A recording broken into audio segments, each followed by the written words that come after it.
ഗോദ പോലെ ഒരു സെറ്റ് വളരെ അപൂർവമായിട്ടുണ്ടാകുന്നത്.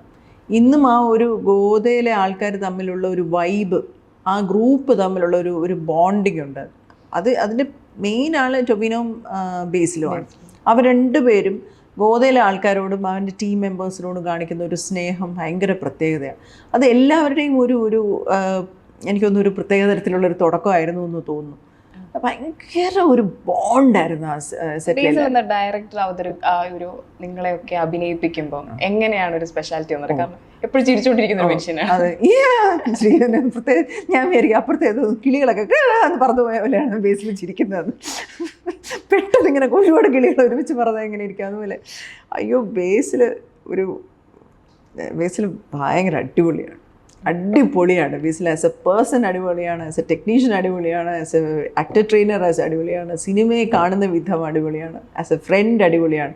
ഇതെല്ലാം കഴിഞ്ഞിട്ട് ഭയങ്കര ഡൗൺ ടു എർത്ത് ആയിട്ട് സാധാരണ ഹ്യൂമൻ എന്തെങ്കിലും ദേഷ്യപ്പെടത്തില്ല. നല്ല കുറുക്കി കൊള്ളുന്ന വാക്ക് പറയുന്നത് നമ്മൾ നെഞ്ചി പോയി തറച്ചിട്ടിരിക്കുന്ന ഒരു ആട്ടോ കൂടെ ആയിട്ട് തരും ചെറുതായിട്ട്.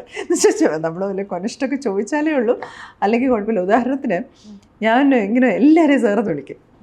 വളരെ അടുപ്പമുള്ള ആൾക്കാർ ഡയറക്റ്റ് ചെയ്യാൻ നിൽക്കുമ്പോഴും ഞാൻ അവരെ ചേർന്ന് വിളിക്കും. അപ്പോൾ ഞാൻ ബേസിലോട് പറഞ്ഞേ എന്താണെന്ന് അറിയത്തില്ല, എനിക്ക് ബേസിൽ കാണുമ്പോഴത്തേക്ക് സാർന്ന് വിളിക്കാൻ തോന്നില്ല. അതുകൊണ്ട് ബേസിൽ കാണാൻ അത്ര ഓക്കെ അല്ലാത്തതുകൊണ്ടായിരിക്കും ഞാൻ ആക്കിയും ബേസിലെ അങ്ങനെ.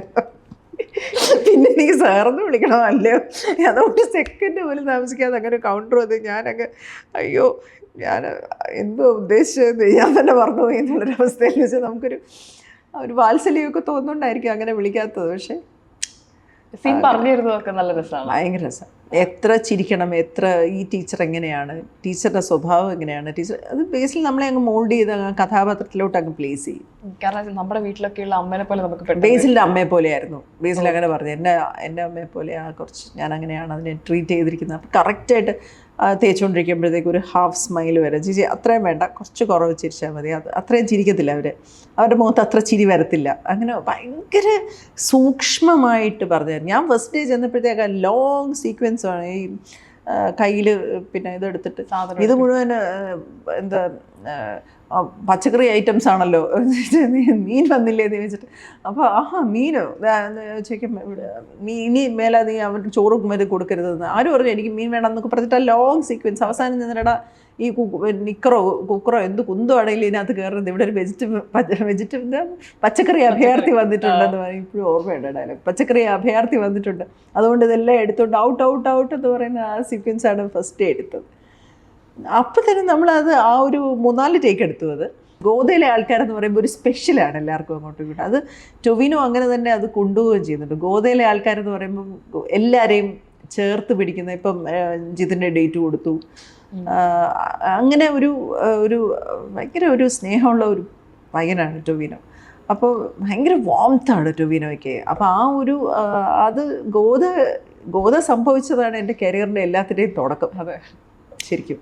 അതുപോലെ രഞ്ജി പണിക്കർ മലപാർവതി കോംബോ തന്നെ സൃഷ്ടിക്കപ്പെട്ടു. ഭയങ്കര രസമായിട്ടാണ് നിങ്ങളുടെ ഒരു കോംബോ വർക്ക്. എനിക്ക് മാസ്റ്റർ പീസിലും ആ ഒരു കോംബോ ഭയങ്കര രസമായിട്ട് വന്നിട്ടുണ്ട്. പക്ഷെ ഗോദ കഴിഞ്ഞിട്ട് പിന്നെ ഞങ്ങൾ ഒന്നിക്കുന്ന പിന്നെ മാസ്റ്റർ പീസിലാണ്. അത്രയും വർഷം വർക്ക് ചെയ്തിട്ടില്ല, വലിയ ഗ്യാപ്പ് വന്നു. അതിനുശേഷം ഇപ്പം പിന്നെ പലരും വിളിക്കുന്നുണ്ട്. ഇപ്പം ലിറ്റിൽ ഹാർട്സിൽ ഞങ്ങൾ ഒരുമിച്ചാണ്, ഇനി വരാൻ പോകുന്ന ഒരു പടത്തിൽ ഞങ്ങൾ ഒരുമിച്ചുണ്ട്.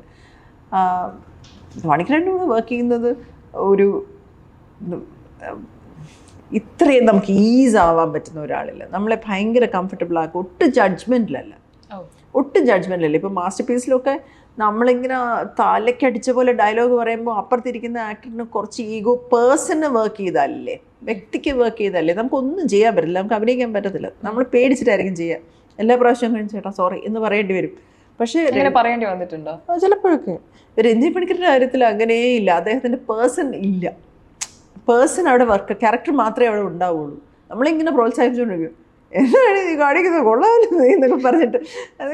അത് നമ്മളൊരു ഷോട്ടിൽ ഇപ്പോൾ റിഹേഴ്സൽ നന്നായിട്ട് ചെയ്തിട്ട് സെക്കൻഡ് നമ്മൾ കുറച്ചൊന്ന് നടത്തുവേ, കട്ട് ചെയ്തേ എന്നാ പറ്റി, എന്ത് പറ്റി നീ ഒന്ന് ഉഷാറായി വെള്ളം വേണം, ചായ വേണം, കഴിക്കാൻ വെള്ളം വേണം, വയ്യെന്ന് തോന്നുന്നു, ഒന്നുകൂടെ എടുക്കുക എന്താ നീ ഉഷാറാവെന്നൊക്കെ പറഞ്ഞ് നമ്മളെ ഇങ്ങനെ അതൊക്കെ എവിടുന്ന് കിട്ടും. ഭയങ്കര സന്തോഷമുള്ള കാര്യം. അതുപോലെ ഈ ആൻഡ്രോയിഡ് കുഞ്ഞപ്പൻ പറയുമ്പോഴും ചേച്ചിയുടെ ഒരു റോള് അത് ശരിക്കും ഒരു കഥ എന്ന് പറയുന്നത്, ഒരു റോബോട്ട് വരുന്നു, നാട്ടിൽ വരുന്നു, ഇന്നതാണ് കഥ എന്ന് പറയുമ്പോൾ ചേച്ചിക്ക് അത് ശരിക്കും തോന്നിയിരുന്നു അത് ഇത്രയും ഹിറ്റായി മാറും എന്നുള്ളത് ആ കഥ ആദ്യം പറയുമ്പോൾ? അത് 100% അത് ഹിറ്റാവുമെന്ന് ഉറപ്പായിരുന്നു ആ സിനിമ. കാരണം രതീഷ് പൊതുവാൾ എന്ന് പറയുന്ന ഒരു സംവിധായകൻ, അദ്ദേഹത്തിൻ്റെ ഒരു മാജിക്ക് വേറെ തന്നെ ഒരു കാഴ്ചയാണ് ആളുടെ. അദ്ദേഹം ഈ ബോളിവുഡിലൊക്കെ ഒരുപാട് കാലം ഈ പ്രോജക്റ്റ് ഡിസൈനറൊക്കെ നിന്നിട്ട് ഭയങ്കര ബ്രില്യൻ്റ് ആയിട്ടുള്ള ഒരാളാണ്. അപ്പോൾ അദ്ദേഹത്തിൻ്റെ ഓരോ സിനിമയ്ക്കും ഒരു പ്രത്യേകതരം കാഴ്ചയും ഒക്കെ ഉണ്ട്. ആൻഡ്രോയിഡ് കുഞ്ഞപ്പൻ വളരെ കൺവിൻസിങ് ആയിരുന്നു അത് പറഞ്ഞപ്പോൾ. ലൊക്കേഷൻ എന്ന് പറയുന്നത് ഒരു നാട്, ഗ്രാമം, അതെ അതെല്ലാം അദ്ദേഹത്തിൻ്റെ കുടുംബാംഗങ്ങളാണ്. എല്ലാ ആ പ്രദേശത്തെ മിക്കവരും അദ്ദേഹത്തിൻ്റെ വീട്ടുകാരും അദ്ദേഹത്തിന് അഭിനയിച്ച ആൾക്കാരും റിലേറ്റീവ്സും എല്ലാം ആണ് അതിനകത്ത്.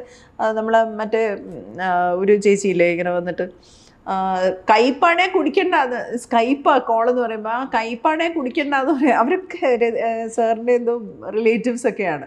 അപ്പം നമ്മൾ പലപ്പോഴും ബാത്റൂം പോകാനൊന്നും സൗകര്യമില്ല, റോഡിലൊക്കെ ഷൂട്ടിങ് ആകുമ്പോഴത്തേക്ക് ഞാനേതോ ഒരു വീട്ടിൽ ചെന്നിരിക്കാൻ ഒന്ന് വാഷ്റൂം പോയിക്കോട്ടെ എന്ന് വെച്ചപ്പോൾ കയറുക, ഞാൻ രതീഷിൻ്റെ കുഞ്ഞമ്മയാ കയറുക. അപ്പോൾ നമ്മളെ കുഞ്ഞമ്മയാണോ എന്നാൽ ശരി, എല്ലാവർക്കും അറിയാം അവിടെ ഉള്ള ആ അമ്പലത്തിൻ്റെ ചുറ്റുമുള്ളവരാണ്.